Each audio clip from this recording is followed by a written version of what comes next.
Hello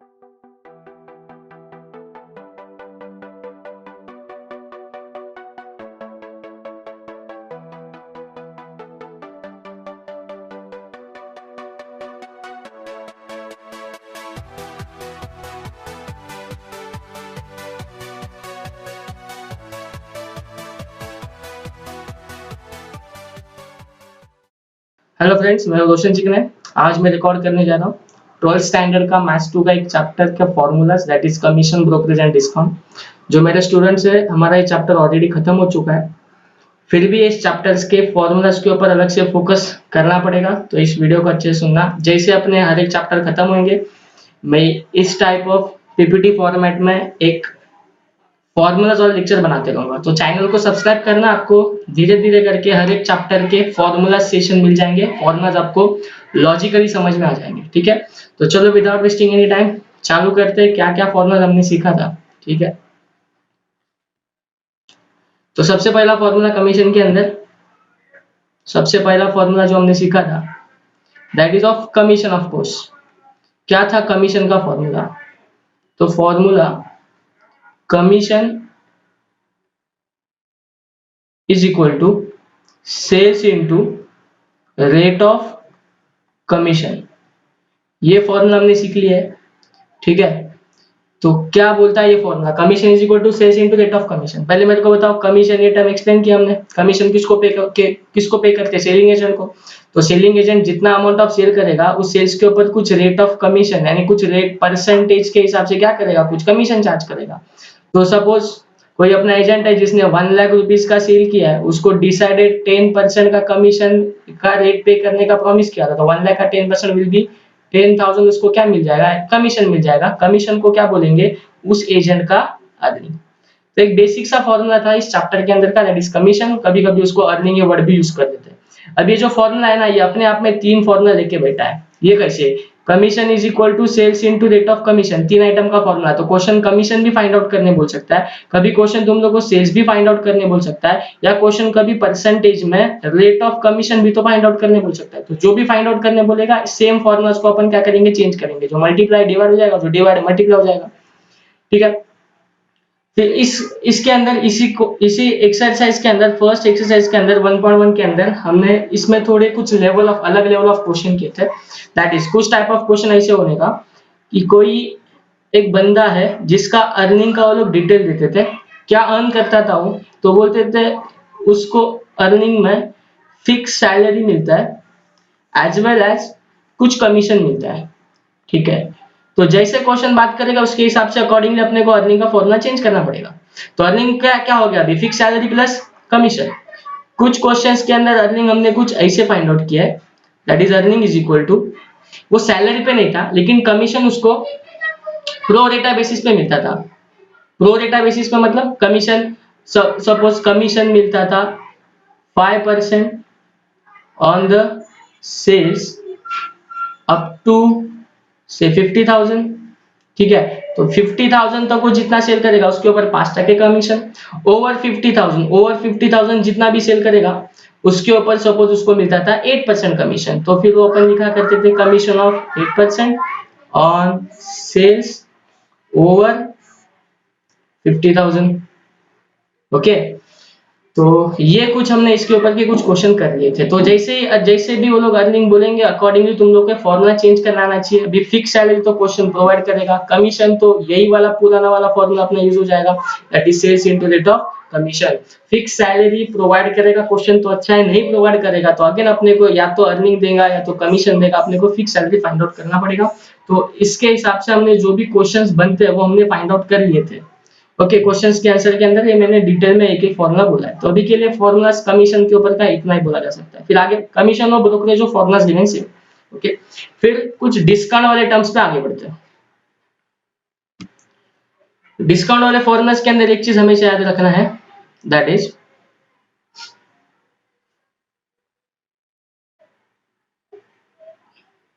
सबसे पहले ना प्रोडक्ट के ऊपर, प्रोडक्ट की एक प्राइस प्रिंट की होती है। ठीक है, प्रिंटेड प्राइस, उसको एक्चुअल में अपन बोलेंगे लिस्ट प्राइस। क्या बोलेंगे? List price, which is also called as market price, market नहीं है, market price, which is also called as catalogue price. याद आ रहा है ना? ओके इस प्राइस में से इस चीज को अपन फिलहाल के लिए बोलते हैं, मैं क्या बोल रहा हूँ तुम्हारे अंडरस्टैंडिंग के लिए, प्रिंटेड प्राइस। लेकिन सिलेबस के अंदर तुम्हारे टेक्स्ट बुक के अंदर ये वर्ड्स तुम लोग को मिलेंगे, लिस्ट प्राइस बोला रहेगा, मार्केट प्राइस बोला रहेगा, या तो कैटलॉग प्राइस बोला रहेगा। ओके इस प्राइस में से हमेशा मिलता है अपने को ट्रेड डिस्काउंट। क्या मिलता है? Trade discount. डिस्काउंट बोलेगा तो हमेशा डिडक्टिव होएगा ना यार, तो ट्रेड डिस्काउंट इस चीज में से, लिस्ट प्राइस में से माइनस हो जाएगा।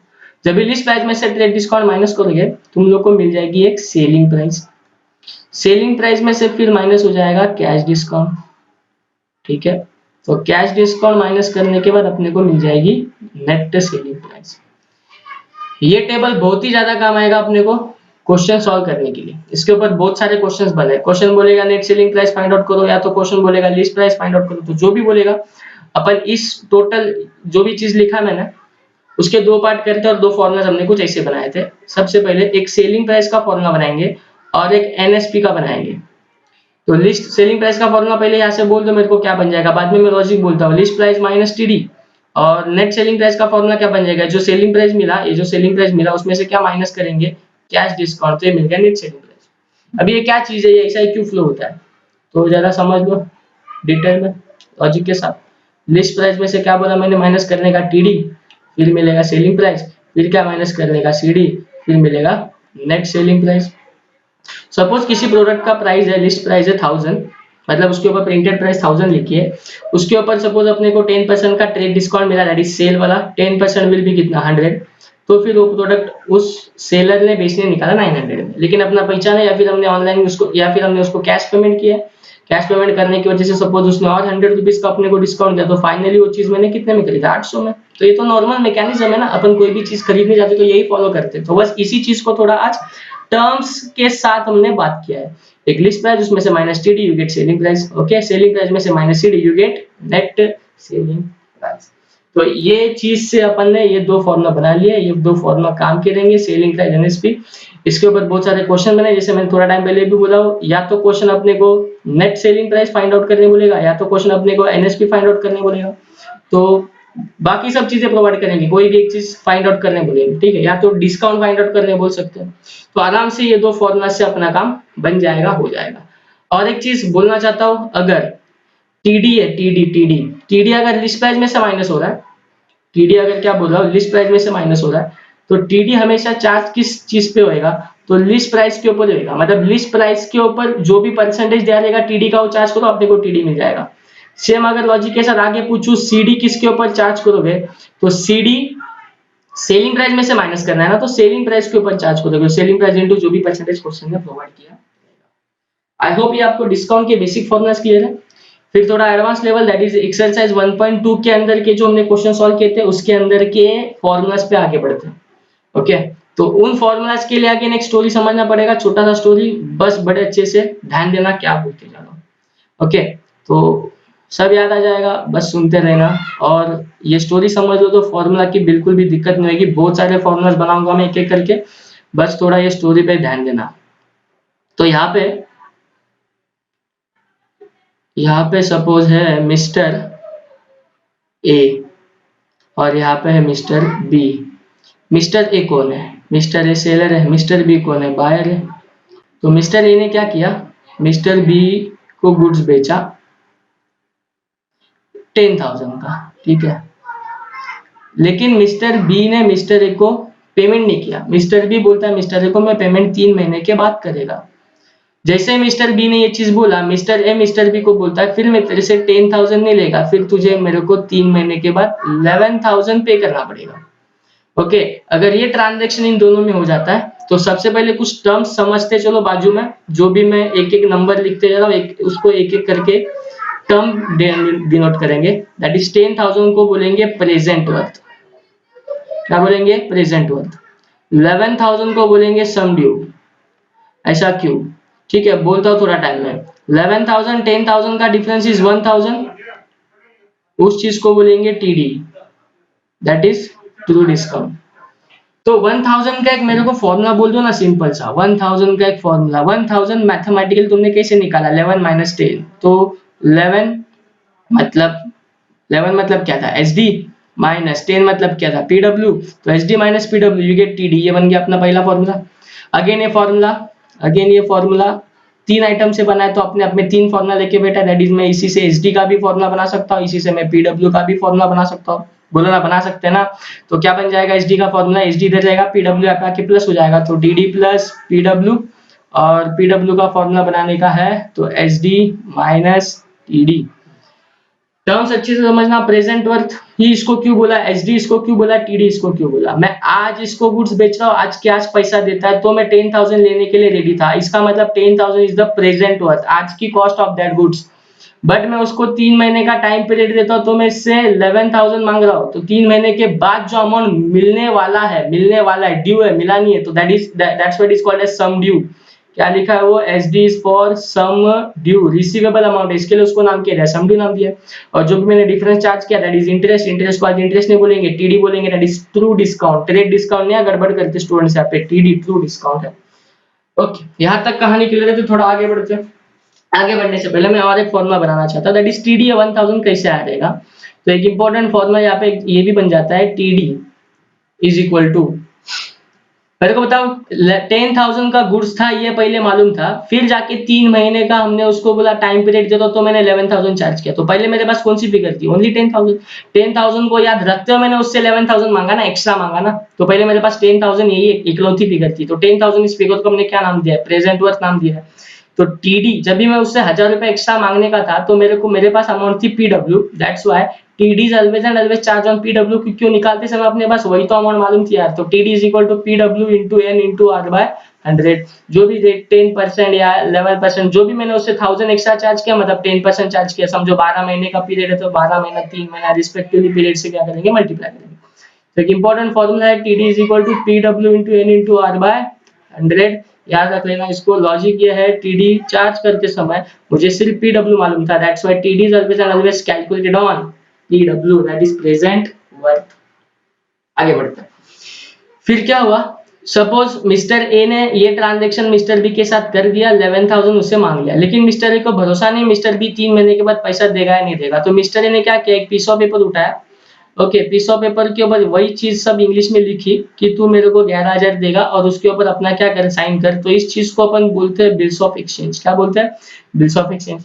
तो बिल्स ऑफ एक्सचेंज कितने अमाउंट का बनाना पड़ेगा, 11,000 का बनाओ कि 10,000 का बनाओ, मेरे को बताओ पहले, 3 महीने के बाद अपने को 10,000 चाहिए कि 11,000 चाहिए, 11,000 चाहिए ना, तो फिर बिल भी कितने का बनाना पड़ेगा, 11,000 का ही बनाना पड़ेगा। 10,000 का बनाओगे तो 3 महीने के बाद सिर्फ 10,000 मिलेगा, तो ये बिल बना 11,000 का। तो इससे एक लॉजिक पता चलना चाहिए कि बिल ऑफ एक्सचेंज जो बनता है, उस बिल ऑफ एक्सचेंज की जो वैल्यू होती है वो सम ड्यू होती है, face value of the bill is nothing but sum due. Question जानबूझ के फेस वैल्यू वर्ड यूज करता है, याद करो, फेस वैल्यू वर्ड यूज करेगा तो भी अपने को समझ में आना चाहिए, फेस वैल्यू दिया मतलब ही क्या दिया अपने को, सम ड्यू प्रोवाइड किया हुआ है। ओके, फिर मिस्टर ए को ना अर्जेंटली कैश की रिक्वायरमेंट, तो ये बिल अपने पास नहीं रखता, ये बिल उठा के जाता है किसके पास, देना बैंक के पास, और देना बैंक को बोलता है देना, क्या देना, पैसा दे। तो ये 11,000 का बिल मिस्टर ए ने किसको दिया, देना बैंक को दिया, देना बैंक ने बदले में क्या किया, पैसा दिया। तो देना बैंक कितना पैसा देगी, इमीडिएट बेसिस पे देना बैंक इसको पेमेंट करेगी, तो कभी वो पूरा 11,000 नहीं पे करेगी। देना बैंक ने सपोज दिया सिर्फ 9,500, तो जैसे नया वैल्यूज आता है उसको एक टर्म देना है, जैसे कि मैंने बोला, तो 9,500 ये किसने पे किया, देना बैंक ने पे किया, किसको पे किया, मिस्टर ए को पे किया, कैश में पे किया, कैश में पे किया ना, इसके लिए इस 9,500 को बोलेंगे, 9,500 को बोले क्या बोलेंगे, 9,500 को कैश वैल्यू, क्या बोलेंगे, कैश वैल्यू।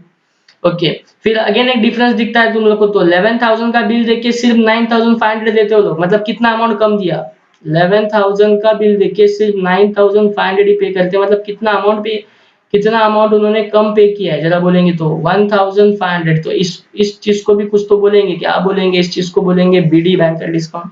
एक बार मैं बोलना चाहता हूँ, यहाँ पे कुछ अमाउंट एक्स्ट्रा चार्ज किया था 1000, इस केस में उसको हमने क्या बोला था, टीडी बोला था। टीडी का ये फॉर्मूला बना है, देख लो। और आज इंपॉर्टेंट फॉर्मूला रहेगा किसका, बीडी का। अगेन मेरे को बताओ, बैंक वाला जब 9500 पे कर रहा था तभी बैंक ने क्या देख के 9500 देने का सोचा, बिल देख के ना। तो बिल के ऊपर लिखा वैल्यू कौन सा था, सम ड्यू का था ना। तो बैंक ने जब भी 1500 रुपया चार्ज किया तभी बैंक ने दिमाग में कौन सा अमाउंट रखा था, सम ड्यू रखा था। That's why banker discount is always and always charge on sum due. तो यहाँ पे फॉर्मूला बना रहा हूँ, BD is equal to SD into N into R by 100। I hope ये भी फॉर्मूला आपको लॉजिक के साथ क्लियर है कि क्यों इधर एसडी से ही मल्टीप्लाई हुआ है। दोनों फॉर्मूलास को कंपैरिजन में पढ़ना। टीडी है, ये बीडी है। TD is true discount, BD is banker discount. TD is charge on PW, banker discount is charge on sum due, बाकी all other things are same. ठीक है, तो और देखते क्या है। तो कैश वैल्यू 9500, तो यहाँ पे भी एक फॉर्मूला छोटा सा बन चुका है एक्चुअल में। 11000 माइनस 9500 करके 1500 आता है। तो बीडी का और एक फॉर्मूला अगर बनाओ तो 11000 क्या था, 11000 था सम ड्यू माइनस 9500 का था कैश वैल्यू। तो ये भी फॉर्मूला बन जाएगा, BD is equal to SD minus CV. Again मैं फिर से बोलना चाहता हूँ, ये फॉर्मूला 3 आइटम का फॉर्मूला अपने आप में कितने 3 आइटम का फॉर्मूला, तो अपने आप में 3 फॉर्मूला लेके बेटा, ये 3 फॉर्मूला एसडी का इधर से फॉर्मूला बना सकते हो, सीवी का बना सकते हो। ओके, फिर है ना दोनों डिस्काउंट पे फोकस करना। यहाँ पे मैं दोनों डिस्काउंट लिखना चाहता हूँ। एक बैंकर्स डिस्काउंट है जो कितने का है, 1500 का है। और एक नॉर्मली ट्रू डिस्काउंट कितने का है, 1000 का है। तो बैंक जो भी 3 महीने का टाइम पीरियड के लिए हमने एक्स्ट्रा कितना चार्ज किया था, 1000, लेकिन बैंक हम लोग को 3 महीना एडवांस में पैसा देता, तो बैंक अपने से कितना चार्ज करता है, 1500। मतलब क्या बैंक 500 रुपए एक्स्ट्रा चार्ज करता है। तो बैंक का तो फायदा हो गया ना। तो इस चीज को अपन क्या बोलते थे, याद करो जरा, बीजी यानी बैंकर्स गेन। क्या बोलते थे, बैंकर्स गेन। बैंक वालों को मालूम था normally the value appreciation will be only 1000। तो बैंक ने क्या किया, 1000 से ज्यादा चार्ज किया क्योंकि उनको प्रॉफिट में रहना था। तो अगेन इसी लॉजिक के साथ अगर बोलूं, इसी लॉजिक के साथ, तो मेरे को बोलो ना, बैंक ने 500 चार्ज करते समय उसके पास कौन सी अमाउंट थी, 1000 ही अमाउंट उसने याद रखी और उससे ज्यादा चार्ज किया 500 रुपया, तो जाके 500 एक्स्ट्रा कमाया। तो दैट्स व्हाई और एक फॉर्मूला बन चुका है, बीजी किसके ऊपर चार्ज किया मैंने, क्या याद रखते हुए, टीडी याद रखते हुए, 1000 याद रखते हुए। तो BG is equal to TD into N into R by 100। Okay, और भी बहुत सारे फॉर्मूले, जैसे कि ये टीडी का फॉर्मूला है, समझो टीडी का फॉर्मूला जहां जहां पे टीडी वहां पे रिप्लेस करो और मल्टीपल फॉर्मूला बनाओ। बीडी का फॉर्मूला जहां जहां पे बीडी का फॉर्मूला है तुम्हारे पास, वहां पे ये फॉर्मूला रिप्लेस करो और फॉर्मूलाज बनाओ। तो और मल्टीपल फॉर्मूलाज बन सकते हैं एक एक वैल्यू रिप्लेस करके। बट ये सब फॉर्मूलाज है जो अपने को क्वेश्चन सॉल्विंग में काम आएंगे।